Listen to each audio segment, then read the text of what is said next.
اس میں صرف آپ کو ہاتھ جوڑنے پڑتے ہیں، اس میں صرف آپ کو اپنی سیلف رسپیکٹ قربان کرنی پڑتی ہے، اس میں صرف آپ کو جوتے صاف کرنے پڑتے ہیں، اور وہ آسان راستہ ہے، وہ مجھے بھی آتا ہے، بہت اچھے طریقے سے آتا ہے۔ بسم اللہ الرحمن الرحیم۔ السلام علیکم ناظرین، میں ہوں عرفان ہاشمی اور آپ کو پروگرام میں خوش آمدید کہتا ہوں۔ تمام تعریفیں اس رب العزت کے لیے جس کی طرف ہم سب کو لوٹ کر جانا ہے اور جس کے حضور ہم سب کو ایک دن پیش کیا جائے گا۔ کچھ 3 خبروں پر تفصیل سے ہم بات کریں گے۔ پہلی خبر، عمران خان کے اڈیالہ جیل میں اگلے 10 دن انہیں کن مشکلات کا سامنا کرنا پڑے گا، اور پھر مریم نواز کا غرور میں، تکبر میں ڈوبا ہوا ایک جملہ عمران خان کے بارے میں اور پاکستان کی عوام کا ریئیکشن کیا آیا اور اس پر ہمارا جواب، اور مریم کی کارکردگی کا بھی پوسٹ مارٹم کریں گے پنجاب میں۔ اور ویورز، فضل الرحمان صاحب نے آج پاکستان کے پارلیمان میں کھڑے ہو کر پاکستان کی تقسیم کی بات کی ہے، اور اگر یہ جملہ عمران خان جو 1971 کا حوالہ دیتے ہیں یا پھر ان کی جماعت میں سے کوئی اور شخص اگر یہ بات کرتا تو شاید اس کی آنے والی نسلوں کو بھی غدار وطن ڈکلیئر کر دیا جاتا۔ لیکن فضل الرحمان صاحب کون سے محاذ پر کھیل رہے ہیں، اور پاکستان کی اسٹیبلشمنٹ اور پاکستان کی حکومت ان کے خلاف کارروائی کیوں نہیں کرتی؟ جب بلوچستان کی تقسیم کی بات کی گئی، پارلیمان میں بیٹھی ہوئی حکومت نے شور شرابہ کیوں نہیں کیا، اور فضل الرحمان سے وہ کیا چاہتے ہیں، اور کیا فضل الرحمان پاکستان کی حکومت کی پراکسی کے طور پر کام کر رہے ہیں، اس کا بھی مکمل جائزہ لیں گے ویورز آج کی اس نشست کے اندر۔ لیکن سب سے پہلے میں آپ کو بتا دوں کہ اگلے 10 دن اڈیالہ جیل میں عمران خان کے، آپ کو یاد ہوگا کہ خان صاحب کی ملاقات کو بند کر دیا گیا۔ بہنیں گئی اور انہوں نے کہا جج صاحب ہمارا بھائی جو ہے وہ جیل میں بند ہے، ہمیں اس کی خیریت کے بارے میں بتائیں، اندر سے خبریں ٹھیک نہیں آ رہی۔ ہر شخص نہ ظالم نہیں ہوتا، وہ پہرے دار ضرور ہوگا لیکن وہ ظالم نہیں ہے۔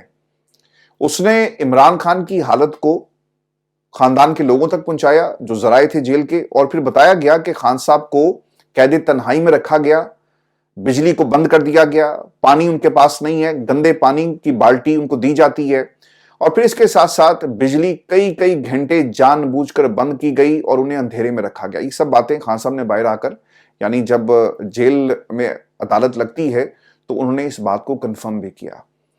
بہنیں پہنچ گئی پاکستان میں ایک عدالت میں، اور انہوں نے کہا کہ خان صاحب کی حالت کے حوالے سے ہمیں تشویش ہے، ہمیں ملنے دیا جائے۔ اور کئی دن تک عمران خان کی ملاقاتیں ان کے خاندان کے لوگوں، بہنوں سے اور دوسری طرف وکلا سے نہیں کروائی گئی، کیونکہ انہیں معلوم تھا کہ ہم تو خان صاحب کو ذہنی ٹارچر کر رہے ہیں، خان صاحب اپنی حالت کے بارے میں بتائیں گے، یہ باہر جائیں گے، عوام کو غصہ آتا ہے، اور پھر اوبویسلی عدالتیں بھی بیٹھی ہوئی ہیں، اور جب تک اسلام آباد ہائی کورٹ کو ہم فتح نہیں کر لیتے لہٰذا عمران خان کو ان کے وکلا سے ہم نے ملنے نہیں دینا۔ اور ویورز آپ کو یہ بھی یاد ہوگا کہ ثوابی کا جلسہ اور اس سے پہلے جتنے بھی احتجاج پاکستان تحریک انصاف نے کیے، اس دوران عمران خان کی وکلا سے ملاقات نہیں ہونے دی گئی، صرف مخصوص لوگ جا کر عمران خان کو ملتے تھے۔ اب یہ اگلے 10 دن بتایا ہی جاتا ہے کہ ایک تو غصہ بہت ہے جی، پچھلے کچھ دنوں سے جو خواتین کے حوالے سے پاکستان میں ٹرینڈ چل رہا ہے، اس کا بھی ایک ریئیکشن آیا، اور اس کے ساتھ ساتھ خان صاحب جو جیل سے اسٹریٹجی پر بات کر رہے ہیں، اور پاکستان تحریک انصاف کے جو رانگ نمبرز تھے ان کا احتساب جو شروع ہو چکا ہے، اس کا بھی کہیں نہ کہیں ایک ریئیکشن جو ضرور آ، جو رانگ نمبر ہوگا نا اس نے جا کر اپنے ماسٹر کو کہا ہوگا نا کہ مائی باپ بچا لیں، اور عمران خان جو ہے وہ احتساب کرنے لگا ہے، تو اس کا ریئیکشن بھی آپ کو کسی نہ کسی طرح ملے گا۔ اور پھر عمران خان سے ذہنی ٹارچر انہیں دے کر یہ بدلہ ایک طرح سے لیا جا رہا ہے۔ لیکن پاکستان تحریک انصاف آج اڈیالہ جیل پہنچی جی۔ فیصل چودھری صاحب نے ایک ویڈیو پیغام بھی جاری کیا جس میں انہوں نے کہا کہ ہم جیل کا دروازہ کھٹکھٹائیں گے اور ہمارے پاس یہ آرڈر موجود ہے، ہماری عمران خان سے ملاقات کروائی جائے، لیکن سر ملاقات نہیں کروائی گئی۔ شیخ وقاص اکرم صاحب نے جی اعلان یہ کیا ہے کہ ہم عدالت جا رہے ہیں اور ہمیں تشویش ہے کہ عمران خان کے ساتھ برا سلوک کیا جا رہا ہے، اور یہ ملاقات روکنا اور جو سماعت ہے 10 دن کے لیے ملتوی کرنا، اس کے پیچھے عمران خان کو ذہنی ٹارچر کے علاوہ کوئی دوسری جو ان کی پلاننگ ہے وہ ہمیں نظر نہیں آ رہی۔ ابو ذر سلمان نیازی صاحب یہ کہتے ہیں کہ اگر کل عمران خان سے ملاقات یعنی آج نہیں کرائی گئی تو اب ہم اکتوبر کو نہیں دہرانے دیں گے بلکہ شدید احتجاج کیا جائے گا۔ دیکھیں اس سے پہلے بھی پاکستان تحریک انصاف کے لوگ نا ڈی چوک چلے جاتے ہیں، لیکن قیادت کو جو بیرسٹر گوہر صاحب ہے نا، میرا خیال ہے کہ وقت آ گیا گوہر صاحب، آپ اس جماعت کو عمران خان چونکہ جیل میں آپ لیڈ کریں، اور اگر آپ لیڈ نہیں کر سکتے اور اگر آپ نے تمام گھروں کو جو ہے وہ بنا کر رکھنا ہے تو سر پھر یہ کام آپ کا نہیں ہے۔